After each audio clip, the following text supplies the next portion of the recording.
नमस्कार, मैं हूं शशि तुषार शर्मा। आप देख रहे हैं चुनावी खबरों पर आधारित हमारा खास बुलेटिन। सबसे पहले आप दिन की बड़ी चुनावी खबरों को संक्षिप्त में जान लीजिए, जिसके बाद हम आपको बताएंगे कि ये खबरें खास हैं क्यों और इनके राजनीतिक मायने क्या हैं।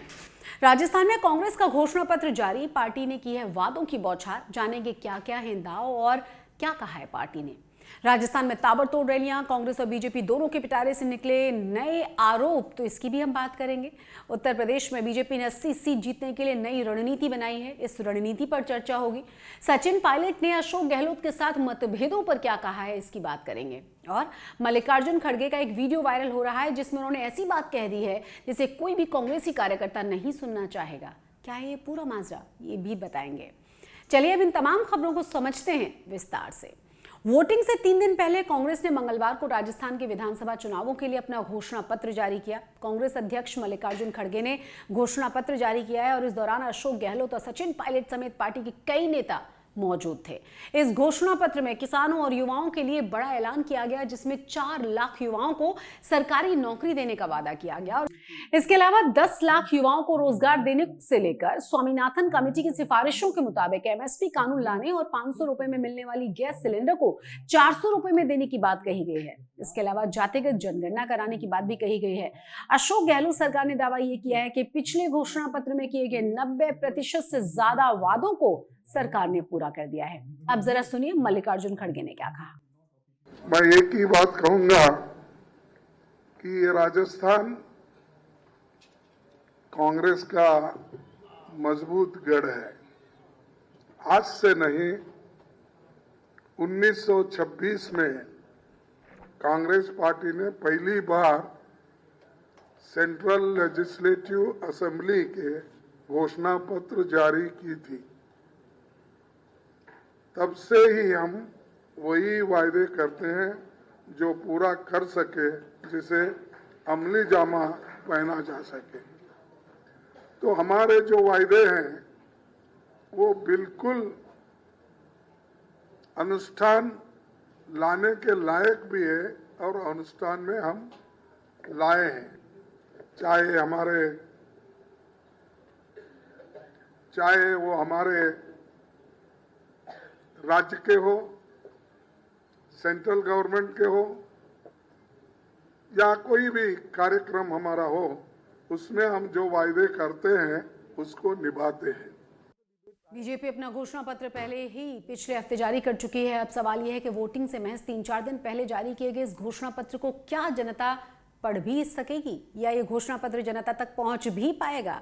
सच यही है कि घोषणा पत्र एक रस्म अदायगी बनकर रह गए हैं, जिसे लेकर जनता भी बहुत ज्यादा गंभीर नजर नहीं आती। अलबत्ता पार्टियों के लिए घोषणा पत्र जारी करना एक सियासी इवेंट जरूर है। राजस्थान में विधानसभा चुनावों का रंग पूरे शबाब पर है। राज्य में 25 नवंबर को वोटिंग होनी है और इससे पहले हर पार्टी ने अपनी पूरी ताकत को झोंका हुआ है। इस कड़ी में मंगलवार को कांग्रेस अध्यक्ष मल्लिकार्जुन खड़गे से लेकर राहुल गांधी और अशोक गहलोत ने अलग अलग रैलियों करके बीजेपी पर जमकर निशाना साधा। बीजेपी की तरफ से पीएम नरेंद्र मोदी, अमित शाह और यूपी के सीएम योगी आदित्यनाथ धुआंधार बैटिंग करते हुए नजर आए। इन लोगों ने क्या कहा है सुनाते हैं। तो सबसे पहले आप सुनिए नरेंद्र मोदी को, उसके बाद सुनिए राहुल गांधी का बयान। लाल डायरी की सबसे अधिक चर्चा है इस साल, और इस लाल डायरी के पन्ने जैसे जैसे खुल रहे हैं वैसे वैसे जादूगर जी के चेहरे पर हवाइयां उड़ रही हैं। इस लाल डायरी में साफ साफ लिखा है कि कांग्रेस सरकार ने 5 वर्षों में आपके जल, जंगल और जमीन को कैसे बेचा है। कांग्रेस पार्टी पैसा कानून लाई, जमीन अधिग्रहण बिल लाई, ट्राइबल बिल लाई, मनरेगा लाई, आपके अधिकारों की रक्षा करने के लिए, आपको अपना अधिकार देने के लिए। बीजेपी ने पैसा कानून रद्द कर दिया, जमीन अधिग्रहण बिल रद्द कर दिया और आप पर पेशाब करके कहते हैं भैया आप लोग वनवासी हो। तो राहुल गांधी यही नहीं रुके हैं। जालौर में जनसभा को संबोधित करते हुए राहुल गांधी ने पीएम मोदी पर भी सीधा निशाना साधा। उन्होंने मोदी को पनौती तक कह दिया। राहुल गांधी वर्ल्ड कप के फाइनल में भारतीय टीम की हार को लेकर भी नरेंद्र मोदी पर निशाना साधते हुए नजर आए। सुनिए। अपने हर एक भाषण में पहले नरेंद्र मोदी आते थे, कहते थे मैं ओबीसी हूं। याद है आपको? याद है? हाँ, क्या पनौती पनौती पनौती। वो अच्छा भला वहां पे, अच्छा भला हमारे लड़के वहां पे वर्ल्ड कप जीत जाते, वो वहां पे पनौती हरवा दिया।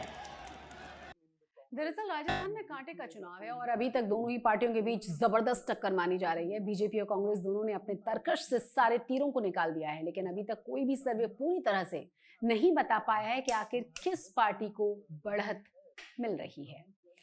उधर लोकसभा चुनाव के मद्देनजर बीजेपी ने उत्तर प्रदेश में संगठनात्मक 6 क्षेत्रों से लेकर 98 जिलों तक प्रभारियों की नई टीम को तैनात कर दिया है। करीब 1 महीने की मशक्कत के बाद लोकसभा चुनाव में मिशन 80 को पाने के लिए बड़े जिलों में अनुभवी पदाधिकारियों और पूर्व मंत्रियों और जनप्रतिनिधियों को प्रभार सौंप दिया गया है।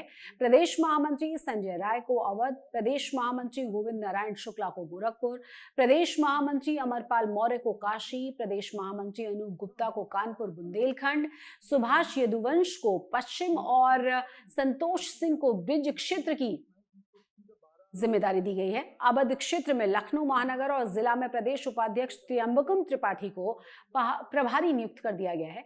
रायबरेली की जिम्मेदारी गोंडा के पूर्व जिला अध्यक्ष पीयूष मिश्रा को सौंपी गई है। अब सुनिए भूपेंद्र सिंह चौधरी का ये बयान। संगठन की दृष्टि से हमारी बूथों तक की स्थायी रचना,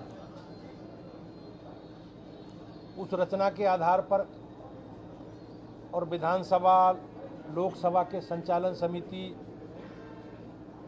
ये चुनाव की दृष्टि से हम लोग चुनावी अभियान की गति और चुनाव के समय इस व्यवस्था को हम लोग बनाते हैं। हम सब लोग अभी तक लोकसभा प्रवास योजना में जो 14 सीटें थीं, उन 14 सीटों पर लोकसभा की संयोजक प्रभारी संचालन समिति हम लोगों ने बनाई। तो बीजेपी ने लोकसभा चुनाव को ध्यान में रखकर 15% नए प्रभारी बनाए हैं। वहां 85% मौजूदा प्रभारियों के जिले बदल दिए गए हैं। अब देखना यही है कि क्या ये कवायद वास्तव में बीजेपी को 80 में से 80 सीटें दिला पाती है। राजस्थान में पूर्व डिप्टी सीएम सचिन पायलट ने कांग्रेस के सीएम फेस पर बड़ा बयान दिया। पायलट ने कहा कि सीएम का फैसला चुनाव के बाद पार्टी आलाकमान करेगा। मुख्यमंत्री अशोक गहलोत के साथ अपने मतभेदों के बारे में पूछे जाने पर सचिन पायलट ने कहा कि उनका काम कांग्रेस को चुनाव में जीत दिलाना है। उनका सारा ध्यान अभी इस पर है कि वो पुरानी बातों को याद नहीं करना चाहते और चाहते हैं कि पहले पार्टी चुनाव जीते। सुनिए सचिन पायलट को। आप और गहलोत जी, ऐसा लगता है कि नदी के 2 किनारे हैं, उन किनारों को मिलाने के लिए पूरी गांधी फैमिली अपनी ताकत छोड़ देती है। गहलोत साहब को जादूगर कहा जाता है, तो जादू कितना तो चला ही देते हैं। सोचिए अगर इस वक्त तक मैंने टिकरा दिया सीएम कुर्सी मुझे नहीं, तो वाकई जो फोटो ऑफ हो रहा है वो सिर्फ फोटो ऑफ है या आप लोगों ने जिसे कहते हैं जो कैरेट का हाथ, मतलब क्या है? मुझे लगता है कि बीजेपी के अंदर जो इस राज माहौल है वो पब्लिक देख रही है। पब्लिक देख रही है कि किस पार्टी में किस प्रकार से कैंपेन हो रहा है, किस प्रकार से यूज किया जा रहा है और क्या election everybody looking for the future. 5 साल का रोडमैप क्या है आपका, 5 साल के राजस्थान के लिए विजन क्या है, आप बिजली, रोजगार, नौकरी, निवेश, चिकित्सा, शिक्षा, इस पर चर्चा करें। इसमें कांग्रेस पार्टी का बहुत बेहतर है। राजस्थान में पिछले 5 साल में कांग्रेस शासन में मुख्यमंत्री की कुर्सी को लेकर गहलोत और पायलट के बीच लगातार तकरार चलती रही है। एक बार तो पायलट विद्रोह पर भी उतर आए थे।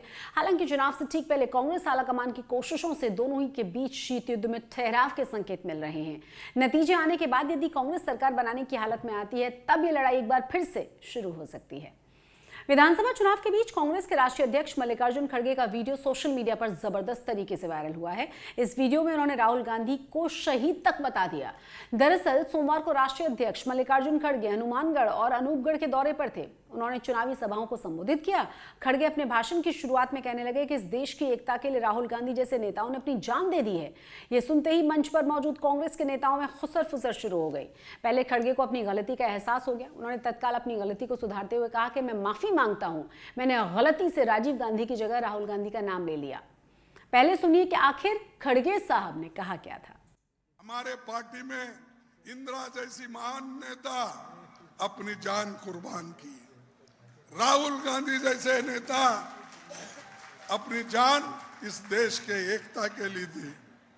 हमारे पार्टी में इंदिरा जैसी महान नेता अपनी जान कुर्बान की, राहुल गांधी जैसे नेता अपनी जान इस देश के एकता के लिए दी। ह्यूमन एरर है, जाहिर सी बात है खड़गे की जुबान फिसल गई थी, लेकिन बीजेपी को मौका मिल गया तो बीजेपी ने इसी वीडियो को अपने हैंडल पर भी शेयर कर डाला। अब चलिए कुछ और अन्य खबरों की ओर रुख कर लेते हैं। तेलंगाना विधानसभा चुनाव से पहले राज्य में ईडी ने बड़ी कार्रवाई की है। चेन्नूर विधानसभा क्षेत्र से पार्टी के उम्मीदवार जी विवेक के घरों और कार्यालयों पर मंगलवार को ईडी की छापेमारी हुई है। पूर्व सांसद ने हैदराबाद और मंचेरियल स्थित परिसरों में मंगलवार तड़के एक तलाशी शुरू की। विवेक के समर्थकों ने मंचेरियल में उनके आवास के बाहर आईटी छापे के खिलाफ विरोध प्रदर्शन किया। केंद्र सरकार और प्रधानमंत्री नरेंद्र मोदी के खिलाफ नारे लगाए। विवेक हाल ही में बीजेपी छोड़कर कांग्रेस में शामिल हुए थे। वो मचेरियल जिले में चेन्नूर निर्वाचन क्षेत्र से चुनाव लड़ रहे हैं और तेलंगाना में 30 नवंबर को होना है मतदान। 2023 के मध्य प्रदेश विधानसभा चुनाव में 2018 की तुलना में 2% ज्यादा वोटिंग हुई है। 2018 में कुल 75.05% तो 2023 में कुल 77.15% मतदान हुआ है। कुल मिलाकर मतदान में 2.1% की वृद्धि हुई है। बम्पर वोटिंग के बावजूद मध्य प्रदेश में लगभग 50 विधानसभा की सीटें ऐसी हैं जहां मतदान प्रतिशत में थोड़ी गिरावट हुई है। इसमें 6 विधानसभा क्षेत्र शामिल हैं जहां मौजूदा मंत्री बीजेपी के उम्मीदवार हैं। ये विधानसभा की सीटें हैं खुरई, महू, वडवानी, बदनावर, अमरपाटन और मल्हारगढ़। नगरीय प्रशासन मंत्री भूपेंद्र सिंह के विधानसभा क्षेत्र खुरई में 89.64% मतदान हुआ है। खुरई में 2018 में विधानसभा चुनावों में 81.25% वोटिंग हुई थी। कैबिनेट मंत्री उषा ठाकुर की सीट महू में शुक्रवार को मतदान हुआ 77.39%। 2018 की बात करें तो ये मतदान प्रतिशत था 78.98%, यानी इस मतदान से लगभग 1.5% ज्यादा। यहां कांग्रेस ने रामकिशोर शुक्ला को मैदान में उतारा है। पशुपालन मंत्री प्रेम सिंह पटेल की सीट बड़वानी में मतदान प्रतिशत में 4% से ज्यादा की गिरावट देखी गई है। धार में बदनावर विधानसभा क्षेत्र से उद्योग मंत्री राज्यवर्धन सिंह दत्तीगांव उम्मीदवार हैं और राज्यवर्धन सिंह की 22 कांग्रेस विधानसभाओं में से एक थे जिन्होंने 2020 में पार्टी को छोड़ दिया था। अमरपाटन में पिछड़ा वर्ग एवं अल्पसंख्यक कल्याण राज्य मंत्री राम खिलावन पटेल को एक बार फिर से बीजेपी ने कांग्रेस के पूर्व मंत्री राजेंद्र कुमार सिंह के खिलाफ खड़ा किया है। 2018 के चुनाव में यहां 75.67% वोटिंग हुई थी, जबकि 2023 में इसमें 0.69% की गिरावट दर्ज की गई। ये 75.07% रह गया है। मतदान में कमी ने इन मंत्रियों की चिंताओं को जरूर बढ़ा दिया है। चुनावी खबरों के हमारे इस खास बुलेटिन में फिलहाल इतना ही और चुनावों से जुड़ी हुई तमाम जानकारियों के लिए और हर दिलचस्प अपडेट के लिए आप सब्सक्राइब जरूर कीजिए चुनाव आज तक को। मुझे दीजिए इजाजत। नमस्कार।